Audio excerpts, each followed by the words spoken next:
But now you're here talking about Casey Anthony. Why don't you tell us a little bit more of your viewpoints?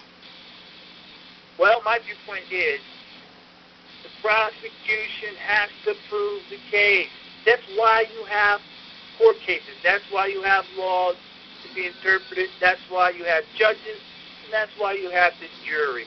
If all of it doesn't come to prove the person guilty without reasonable doubt, then you can't, you can't find the guy guilty or her. You can't find her guilty. So if it's something in someone's mind is a little doubtful, then believe me, the way it's set up, you can't find them guilty. And plain and simple, circumstantial evidence, he say, she say, and all the shenanigans and nonsense that went on in that case made it reasonable doubt. And I don't care who you were, the jury found the proper verdict. They had a reasonable doubt. They all had a reasonable doubt, and you gotta let the person go. Now, your thoughts. Well, I'm glad you have such faith in our justice system, because I think she was guilty, and I think she got away with murder. And all it takes is one weak-minded individual on the juror to turn things around to negative. Now, I wonder, I guess there's going to be no appeal here? No, I guess no appeal whatsoever. Appeal for what? What appeal? No, you're right, there won't be an appeal, exactly. Appeal. Yeah, exactly. No, it's just amazing. With all that evidence, there was a child who died. A child... There was no evidence. A child died. They caught her lying. Can you stop for a second? Can you stop for 1 second? Do you know what circumstantial evidence is? You know what that means? Go. Tell me what it means. Tell me what it is. Well, I'm asking, do you know? Yeah, sure. You do know? Yes. Okay, so that if it's circumstantial evidence, that means it's not 100% provable. It's something you think it might have been, it could have been, but we don't have the smoking gun to say it's 100% proof positive. That's what circumstantial evidence is. And yes, you can be convicted with circumstantial evidence. Well, that's... Oh, you admitted that, huh? In this case, they didn't have enough to sway the jury. Plain and simple. So you don't think it was a tainted jury pool in any way? I think it was for prosecution. And, trust me, she had something to do with the kid's death. Whether it was by accident, whether it was by drowning, whether it was by, putting tape over her mouth or whatever she was supposed to do. But even that, you must admit, even that, because I looked it up. Right. They pulled the tape off the kid's mouth and eyes, and there was not one iota of DNA evidence to link her, the father, anybody. It's like a robot took a rubber glove and put a thing on the kid's mouth. There was no hair, there was no blood, there was no fingerprints, there was nothing. So to me that says, after the fact, in some lab, some dopey cop or lab guy gets the rubber gloves on and with his decayed body throws the tape on the face and mouth.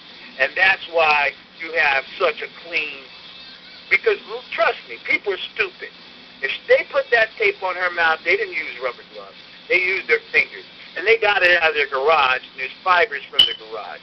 There's no way it was done that way. So that makes the circumstances not believable. No, I say to the contrary. I say the tape was from the garage, and I'm going to say some stupid lab cop accidentally probably threw it away. Threw what away? The actual duct tape.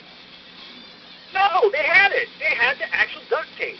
They took it to forensics, and it wasn't anything on, not a hair. What I am telling you... A drop of blood, not saliva, nothing. what I'm saying you had a probably incompetent, stupid lab cop who took the duct tape off, threw it away, had some more duct tape there, Oh, come on. and said that was it. Now hold it. You're making a conspiracy in the opposite direction.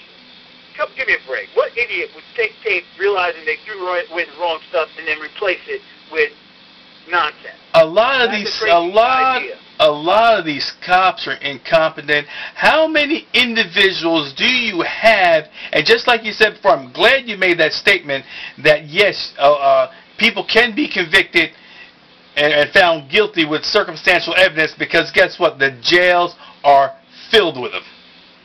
This individual just got off. She just got off, and you know there might be incompetent. But there might. The guy retired immediately after he lost. But there might.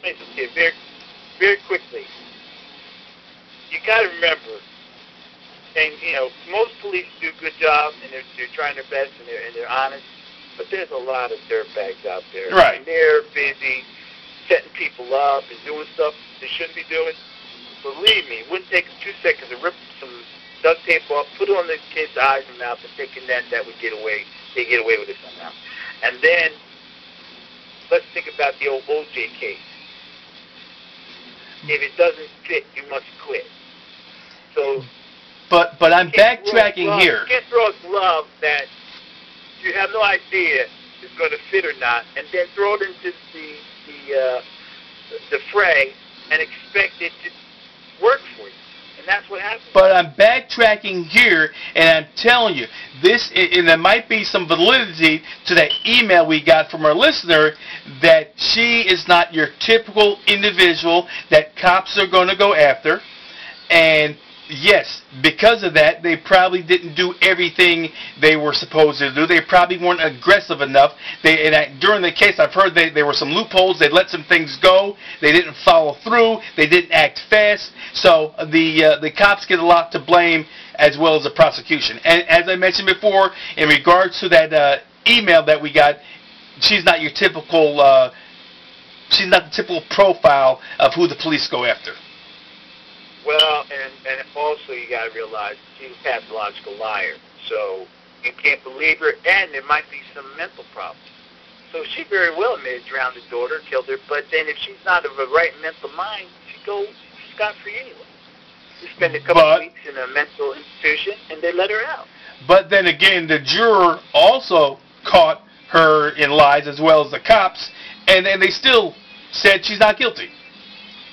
If that doesn't make you a murderer, a first-degree murder. Oh, well, wait a second. With this financial guy, you're putting this lady who's a maid, because she's done it in the past and she's a prostitute, all of a sudden she's just a bad person at all. Of course.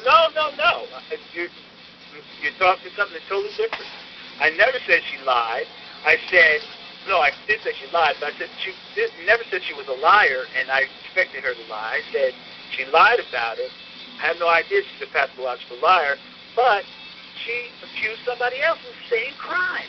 Now, can't you put two and two together and say, if you've done this before and allegations are false, wouldn't it be false probably against a millionaire? I just think she hasn't even been sentenced yet, so we don't even know what what kind of jail time she's going to do. Who? Casey Anthony. Who? Casey Anthony. Oh, she's done. She's out. She's done. She's already done 3 years.